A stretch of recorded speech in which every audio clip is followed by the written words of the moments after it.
Welcome to Women in Retail Talks, the podcast where C-suite executive women in the retail space share their stories of professional growth, leadership development, personal journeys, and more. I'm Jennifer DiPasquale. I'm the co-founder and president of Women in Retail, a member-based community of executive women at leading retailers and brands. Today, I am thrilled to be joined by Nathalie Gerschtein. She is the president of L'Oreal's Consumer Products Division in North America. Nathalie is the first woman to hold this position in the history of the company, and she brings a breadth of wisdom and experience gained from her 20 years at L'Oreal. Today, we're talking with her about work-life integration, creating a culture that lifts up women, and her career journey throughout L'Oreal. Nathalie, thank you so much for joining me. Thank you so much for having me. Good morning, everyone.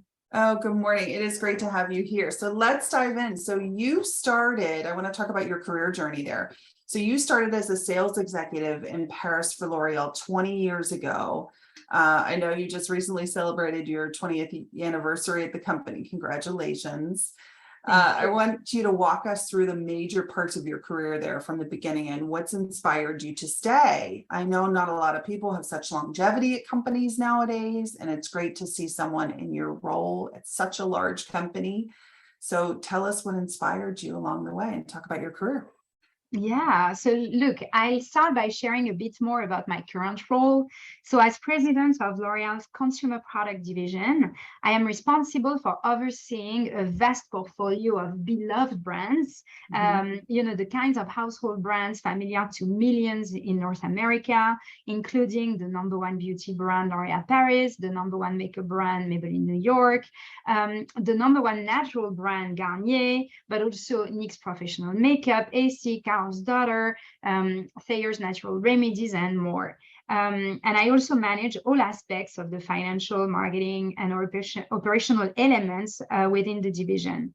But as I see it, really, my most important responsibility today is continuously guiding and mentoring a fantastic, diverse team of people.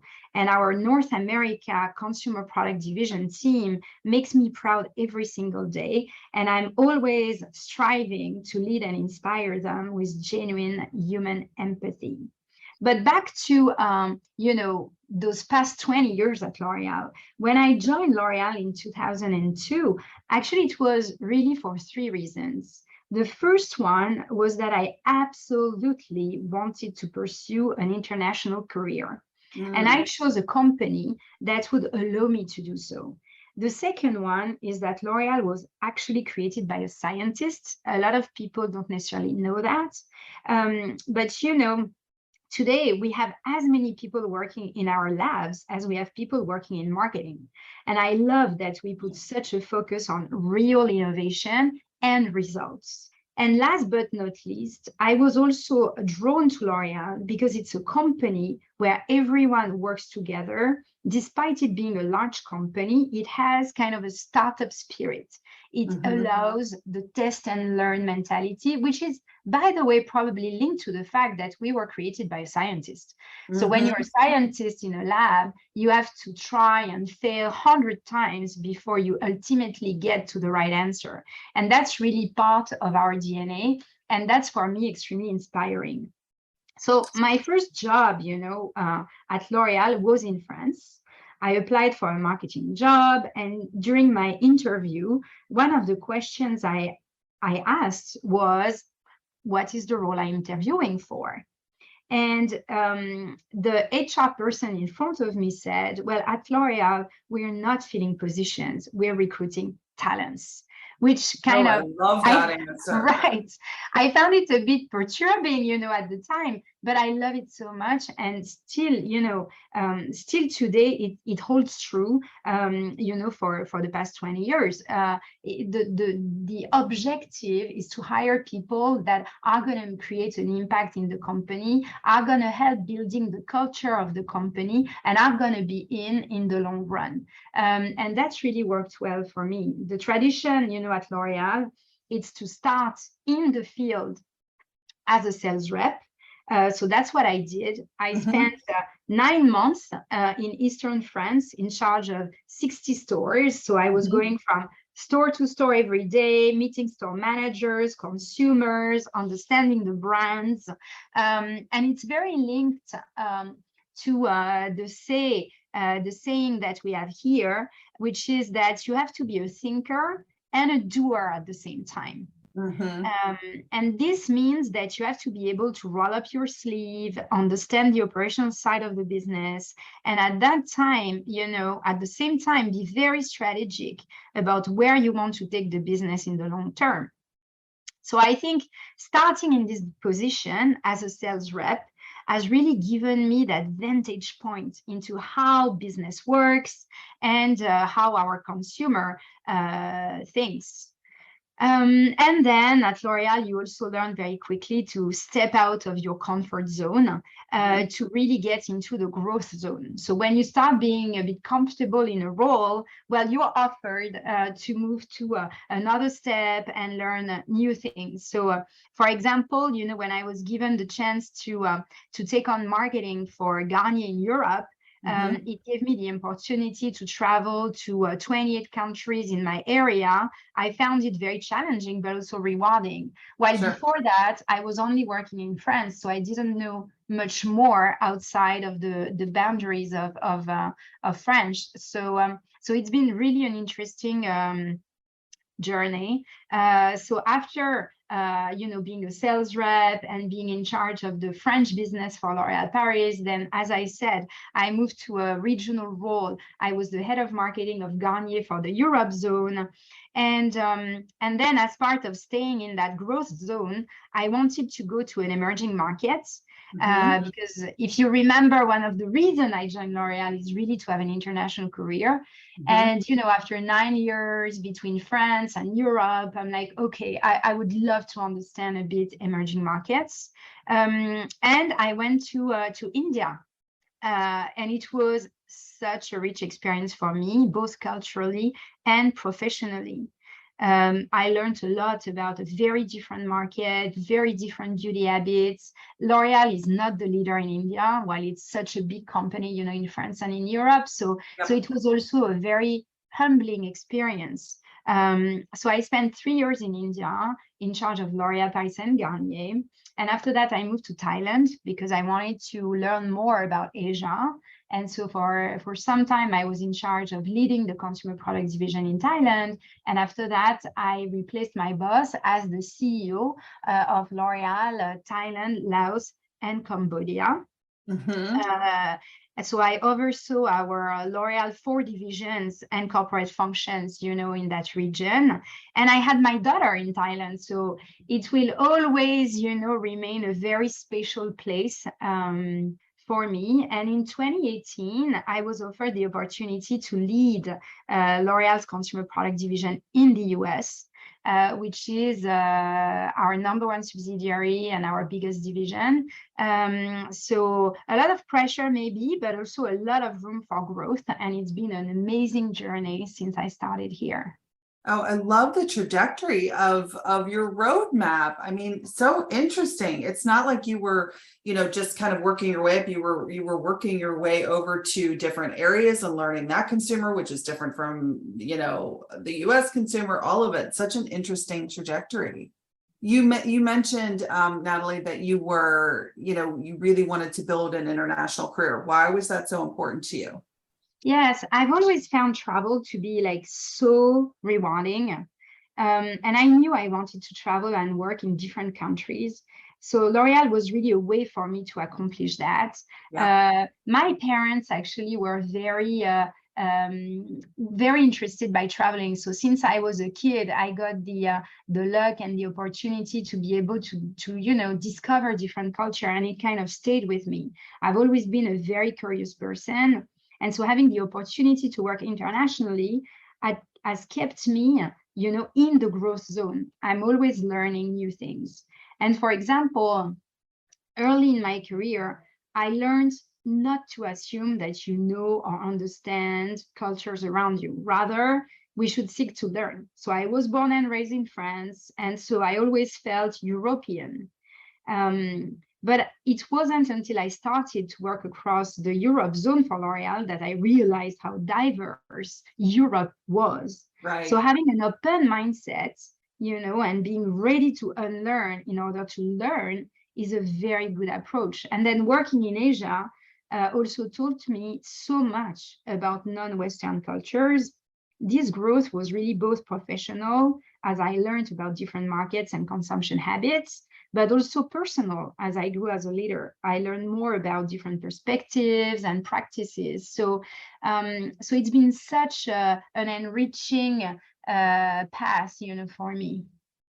I love it. I always think that, the best leaders are the most curious, right? And doing deep dives into all of those cultures, I'm sure has been so life-changing for you.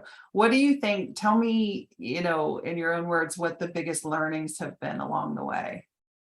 I think it's really about what is very rewarding is you learn both about yourself and about cultures, about the industry, about go-to-market strategies, and to be in that posture of a learner all the time is really fascinating.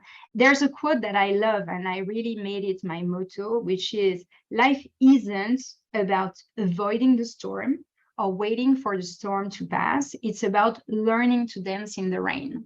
And I think that's kind of encapsulates pretty well what I love about my career journey and what it taught me, along the years.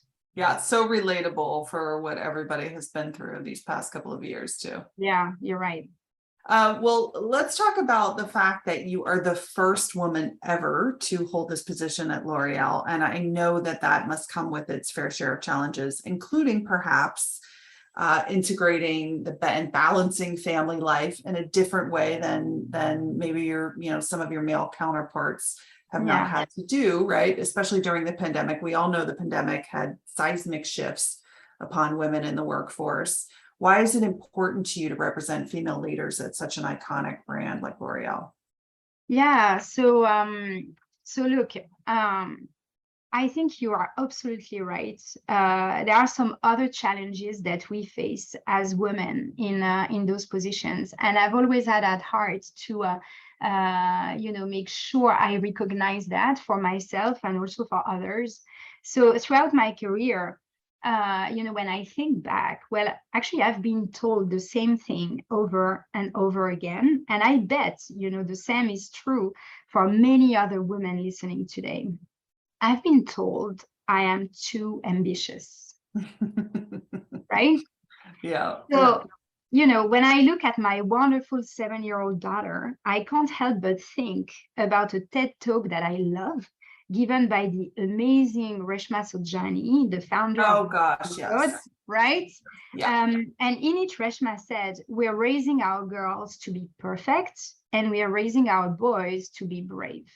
We have to disrupt that pattern and carve out, a new path forward for the girls in our lives and for ourselves. We need to start telling a totally different story about what it means to fail. Yeah. And, I believe the only reason I've made it to this point in life is because I refused to apologize for my ambition and drive. I've never played it safe. I've always been open to new adventures and challenging the status quo because I'm a learner at heart. And we spoke about that, like learning has been, and curiosity has really been my driver. So I've continued really surging forward, no matter how many failures, I've had along the way. And I let these moments teach me more about myself and my journey, but not tear me down. And is that, do you think that's how you were raised? Is that, part and parcel to your parents, how they raised you? I think that's something that came from within. Yeah, no, it's a very good question. I think it's a mix of both. I think my parents, I had the chance to be, very well supported by my parents, who taught me one critical value in life, which is work. And that you can make anything happen as long as you work very hard for it. And it doesn't matter where you come from. I come from a very humble, family, and it doesn't matter where you come from geographically or in terms of, background, or you're gonna face different challenges, but you can make it happen. And so I look to my colleagues, team members, and friends to also carry this message forward to the other girls and women in their lives. And to my daughter and to every other young woman out there, I think you should follow your heart and be bold instead, be brave, be ambitious. That's what's going to drive you in life.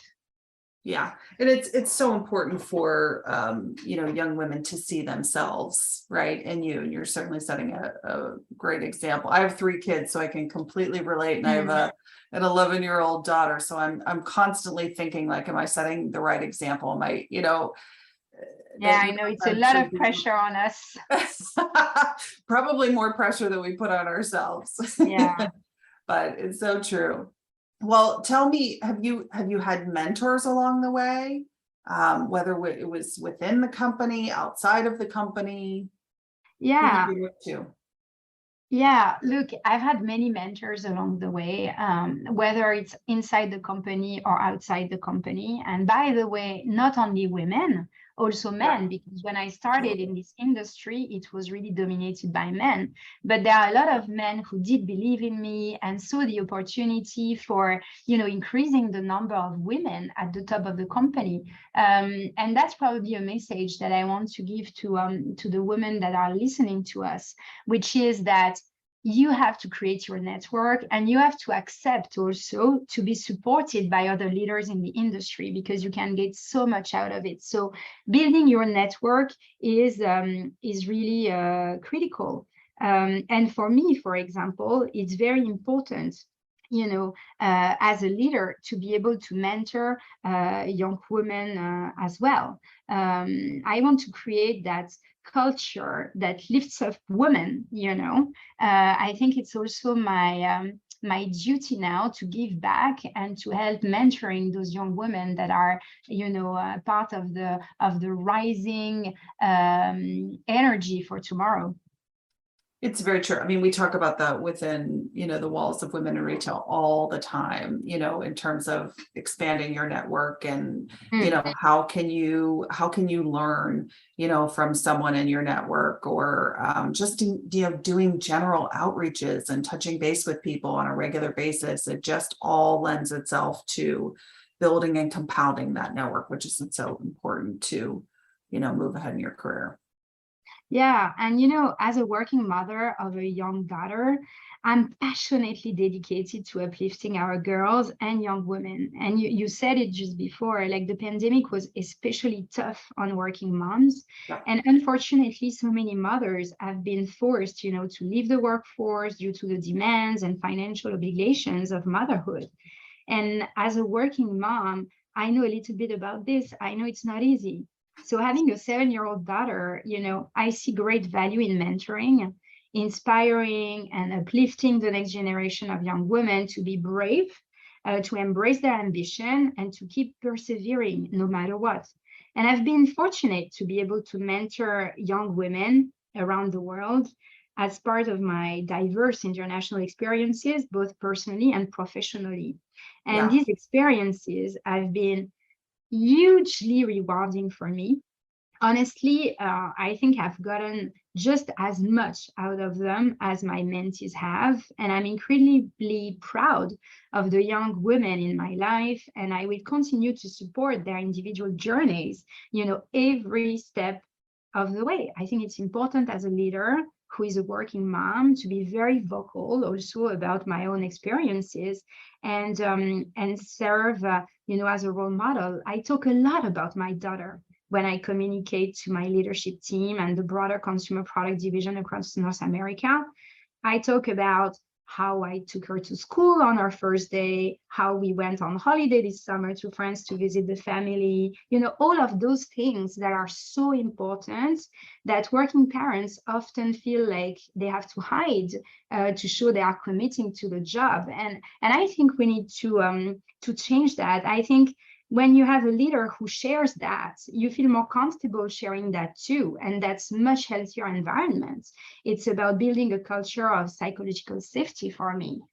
Yeah, it's so true. And I do think that has been one of the silver linings of COVID, right? Is that leaders suddenly feel it's okay to be transparent with, their holistic life. I mean, my Absolutely. kids have seen, my team on screen every week, and the Right. dog barks and, or, you're taking care of a loved one or something like Mhm. that. It's life, it's real life. So I think that is one of the things that's come from the pandemic. And it's sort of, created this impetus for everyone to be more transparent in leadership and say, Yeah. it's okay. We know that you're committed to the company, but you're also, a holistic human with other things going on in life. And if I can do that, then you can do that too. You can share that. Absolutely. And it feels much better that Yeah, it way. does.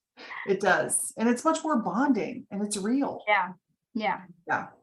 Well, tell us, I know obviously you've been focused on helping create a culture that lifts women up Yeah. and better caters to, particularly working mothers overall. Walk me through what that looks like for you personally, as well as within the walls of L'Oreal. Yeah, I think, we, as we said, I think it's about being much more real and try to also let go of that boundary between your professional self and the real you outside of the office. I think it's important to be able to embrace all the facets of your life. And so being able to, for your team to be able to see you as a working mom as well is a good thing, because that's who you are. So I think we have to be much more, we have to accept to not always have all the answers, and also share the perspective that we have on life. I think this is very critical for us to be more personable as leaders, and also to create a real and true bonding with our teams. Does L'Oreal have a women's group or an ERG within the company? Well, we are many women, and it's a very diverse culture, which I'm really proud of. So it's more like spontaneous mentorship that happens. And in the US, we have a women think tank where we welcome those conversations, and I think it's extremely helpful for people to have that forum to be able to exchange. Yeah, that's great. Or is how, you've mentioned diversity in the walls of L'Oreal. Is that a top-down approach? How do you guys approach, diversity? Yeah, look, I think it has been top down at the beginning of the journey, and it's interesting to remember that Jean-Paul Agon, who is our chairman and was our previous CEO, the first thing he did when he started as a CEO of the company in probably 15 years ago now, was to create two new positions.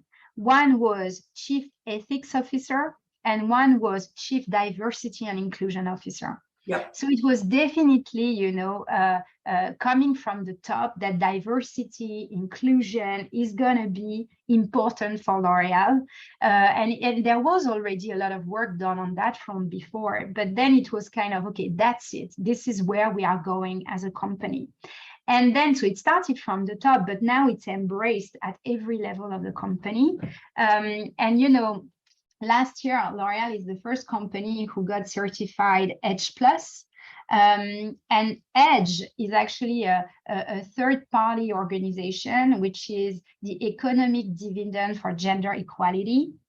So it's really the best assessment tool to assess equity within the workplace across all dimensions of diversity. So it's gender, age, disabilities, sexual orientation. And so we really managed to reach equity. It's possible. It's possible because it has to come from the top. It has to be embraced within the team. We have to keep monitoring what we do all the time. So I have DE&I champion within my division, and we also look at the numbers, like how are we doing on all the, the different metrics when it comes to diversity. And I think what's important above all is to create a culture of inclusion, because I firmly believe that diversity is a consequence of inclusion. It's not the other way around, right? People need to feel seen. They need to feel heard. They need to feel they belong. So then they want to stay. And that has been our, diversity and inclusion journey at L'Oréal. There is still a lot to be done, of course. Sure. And we will keep working on it, with my team tirelessly, because we need to keep doing even more. Yeah, and it's so interesting. We're launching a DEI peer group within our women in retail community, and it's everyone's on a different point in their DEI journey, right? Yeah. In their continuum. Every company, whether it's large or small, someone like you can enact so much change, but there's still so much work to be done, and it's just interesting seeing. Having leaders like you share kind of tips and tricks of how do you create that inclusive environment within your own walls, whether it's an SMB company all the way up to enterprise. Do you have any advice for that? Do you have any? No, I think first, congratulations. I think it's great that you are also, trying to foster that conversation within the industry. And I think it's a lot about test and learn again. Like there's no a playbook or a kind of solution that everybody should follow. But it's a lot about learning about what others do and trying to, depending on the size of your company, depending on the readiness, then being very proactive on the topic. Yeah, and it's to your point, it's a top-down approach for sure. Well, let's talk about some advice for, we have a lot of women following us who may be a director in their career, maybe they're at a VP and they're trying to get to an EVP or CMO level. What kind of advice do you have for women looking to advance within their industry and have their eye on the C-suite? Well, I think everybody has to find their own way. So, but I can share one piece of advice that I tell all women, including women in beauty and retail. It's to step out of your comfort zone. So you can find that growth zone that we were talking about. And a lot of this is combating your inner voice that's filled with doubt or hesitation and just going for it. So we can be so hesitant to put ourselves forward for a new title or promotion because we don't think we're good enough, or we are trying to be humble. But it's important for us to realize that we are worth it. And you should be optimistic and brave when it comes to these types of opportunities, because anything is possible. And at the end of the day, even if you don't win, then you learn a lot and you get to meet so many amazing people along the way. And I would also say that it's important to build your network. We spoke a little bit about that, but it's really important so that you have people to reach out to for advice. I've been the first woman in many roles I held, and I felt empowered to go further, supported and encouraged by my managers. So get out of the comfort zone, build your network. I think that's really the way to keep learning and to keep progressing. Yeah, I love that. Pushing past your own imposter syndrome. Yeah, right. Couple more questions and then I will let you wrap up, but I wanted to touch on, so you're on the board of DermTech, which is an American biotech company. Tell us a little bit about the company and what are, on the flip side, our audience is a lot of C-suites, as you know, and a lot of them are trying to get on boards, which now there's more opportunity than ever before for women to get on board. So what are some of the fundamental lessons you've had from being on this board? Yes, I've enjoyed being on the board of DermTech. So it's a public American biotech company. And I've enjoyed working with them because there are so many different experiences and backgrounds coming together. So at DermTech, I have the opportunity to collaborate with an amazing group of leaders from biotech, science, medical backgrounds, and it's really stimulating to engage with bright people around new ideas, all around the critical mission to change lives and reduce melanoma risk. So let me tell you a little bit more. Every day I feel very honored to serve on the board of a company that firmly believes we can help and death from melanoma by making skin exams accessible to all. And so their talented team has developed the smart sticker, what they call the smart sticker, which is a non-invasive tool that can detect melanoma at an early stage through genomics. And this great team is now making it known throughout the USA to benefit everybody. So ask your dermatologist about it. Yeah, because it's really a great technology. And beyond this amazing mission, what being on the board of DermTech has taught me is that it's also great to open your mind to new ideas, new industries, new ways of thinking, because by doing that, you get even better at what you do every day. So, L'Oreal is one part of me, but the more I nurture myself outside of L'Oreal, I also get better at what I do within the walls of L'Oreal. So I think it's also about enriching your experiences, and being on a board is definitely a very interesting add to your toolbox, and it also makes you more agile, in the conversation, understanding, what agility, what leadership, and what growth means in a different sector from the one you're working on every day. So it's been extremely enriching. And how did you get on the board? Was that something you were seeking? Did they come to you? How did that come to be? They came to me, and Okay. they came to me. So I was lucky that they found me. But it's also because there are a lot of adjacencies somehow. It's like skincare is a big part of the business I do every day for L'Oreal. Sure. And DermTech, with their tool to fight against melanoma, they are also learning a lot about skin. And so there are some adjacencies, which is also why I got so interested when they started telling me about their mission, and because I found it like a natural extension, Sure. of my passion for beauty and what I do every day. Such a perfect complement to what you're already doing. Well, what is next for you? We'll see. Look, tell us about your personal goals and maybe some corporate goals. Yeah, no, look, my personal goals, I'm a stage in life where, we spoke about it. I really want to keep mentoring young women. I want to make sure that, and that's the great thing, is that, the corporate world that I grew in is going to be very different from the corporate world that our daughters are going to grow in, which is great because it's going to be much more open for women. And I think we, in this generation have a role to play to make that possible for the next generation. So that has been on my mind for some time. And today I feel, I have the means to make it happen and to really help this new generation. Yeah.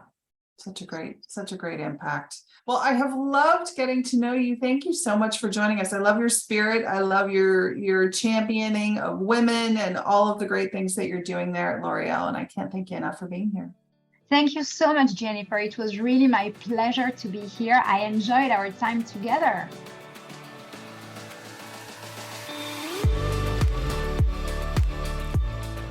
Thanks for listening. For more information on this podcast, please go to womeninretail.com/podcasts for show notes. Women in Retail Talks is available on Apple Podcasts, Google Podcasts, Stitcher, and Spotify. Make sure to subscribe on our podcast channel page as well.